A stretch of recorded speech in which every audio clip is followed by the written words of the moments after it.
시편 7편 14에서 16절입니다. 악인이 죄악을 해산하며 자네를 잉태하여 괴유를 낳는도다. 저가 엉덩이를 파 만들며 제가 만든 함정에 빠졌도다. 그 자네는 자기 머리로 돌아가고 그 포악은 자기 정수리에 내리로다. 보라, 그는 확실히 죄악을 낳을 것이다. 그는 고통을 잉태하고 속임수를 낳았다. 여기 괴율이라고 되어 있는 이게 속임수라는 말이에요. 악은 죄를 잉태하여 죄를 생산합니다. 그리고 이 죄는 사람을 속이고 거짓으로 사람을 꼬이는 일을 하게 됩니다. 이것은 죄의 가장 대표적인 특징입니다. 이는 사탄의 죄와 같습니다. 이러므로 사탄을 거짓의 압이라고 합니다. 여러분 알고 있는 것처럼. 그러므로 하나님은 사람이 대적하는 군사로 싸움의 그 대상이 되기도 합니다. 하나님은 사람이 대적하는 군사로 싸움의 대상이 누가요? 여기서 사탄, 거짓이요. 하나님은 사람들이 대적하는 군사로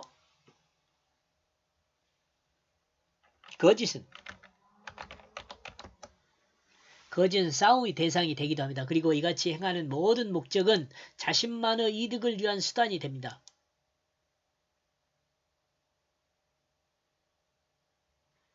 그리고 이와 같이 행하는 거짓의 모든 목적은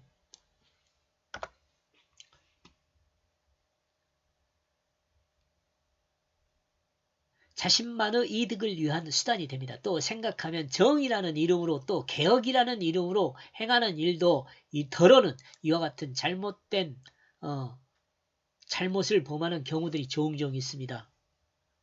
이 같은 죄를 범하는 사람은 필연 다른 사람의 피해를 생각지 않습니다. 다른 사람의 피해는 생각지 않아요. 어떻게 하면 자신의 이득을 극대화할 수 있는지를 생각해요. 어떻게 하면 자신을 드러낼 수 있는가를 생각해요. 죄가 있는 곳엔 사람이 드러납니다. 죄가 있는 곳은 사람이 드러납니다. 그러므로 그리스도인은 자신을 드러내는 곳에 죄가 있다는 것을 늘 생각하면서 조심해야 합니다.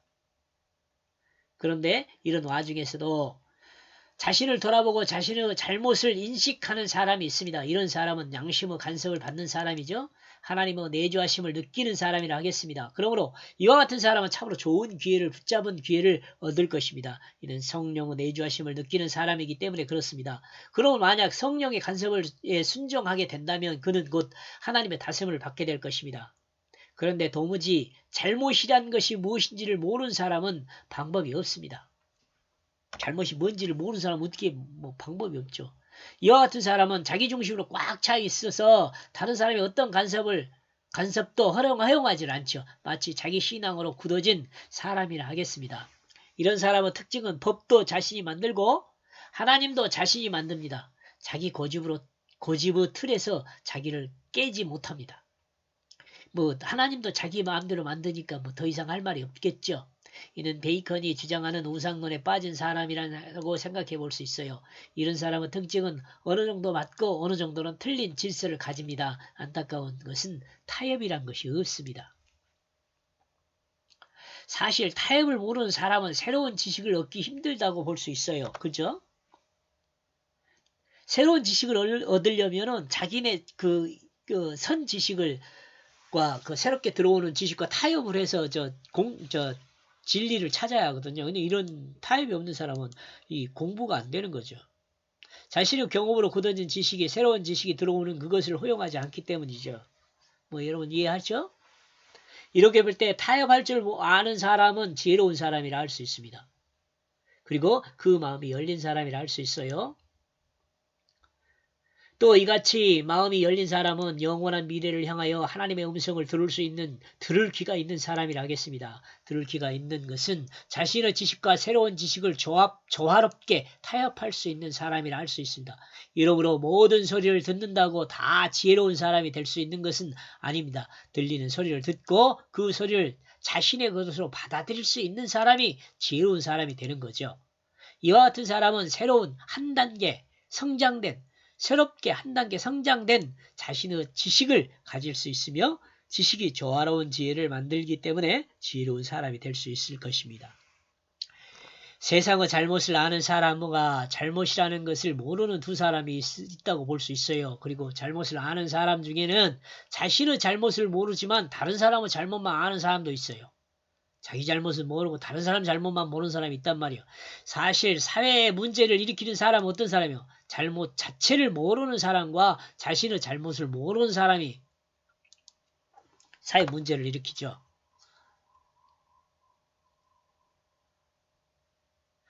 이 중 한 종류 사람인 잘못이란 것을 모르는 사람은 힘이 있고 사람은 사람의 잘못이라는 것을 모르는 사람은 힘이 있고 가진 것이 많은 자일 가능성이 있어서 많은 사람들에게 큰 피해를 줄 수 있습니다.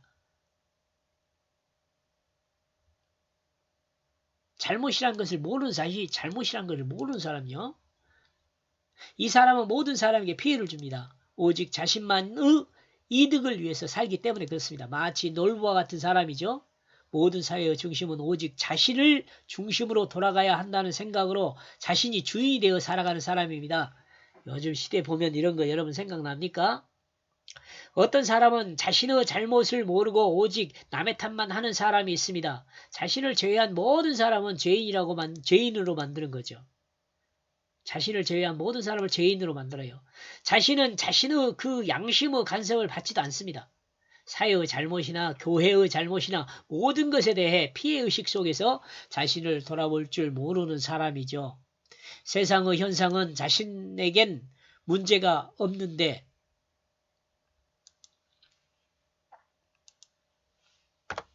세상의 현상은 자신에게 문제가 없는데 나 아닌 다른 기득권이나 집단의 문제로 모든 개혁의 대상이 대상으로 보는 거죠. 나 자신이 빛을 가려 만들어진 세상의 그림자를 생각하지 않는 거죠.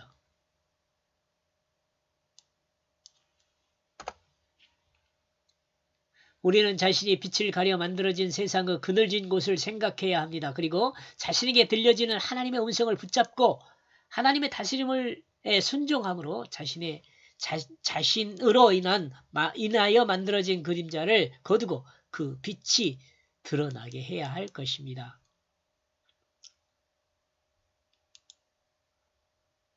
15절 그는 웅덩이를 파고 그는 탐구하고 있다. 그리고 그가 만든 웅덩이에 빠졌다. 죄는 웅덩이를 파고 탐구합니다. 어떻게 하면 사람들을 웅덩이에 빠지게 만들어 그들의 것을 취할 수 있을 것인가를 연구합니다. 이성을 가진 사람이라면 이 연구가 얼마나 비생산적인 것인가를 알 수 있습니다. 자신의 육체를 사용하여 얻은 것을 생각하는 자신의 육체를 사용하여 얻을 것을 생각하는 그것이 아니라 다른 사람이 생산한 것을 어떻게 취할까?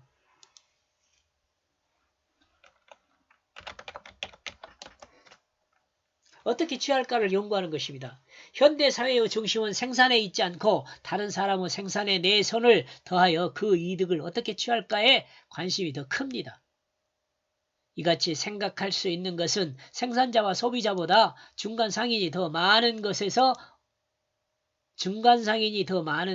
알 수 있습니다. 요 이해 갑니까?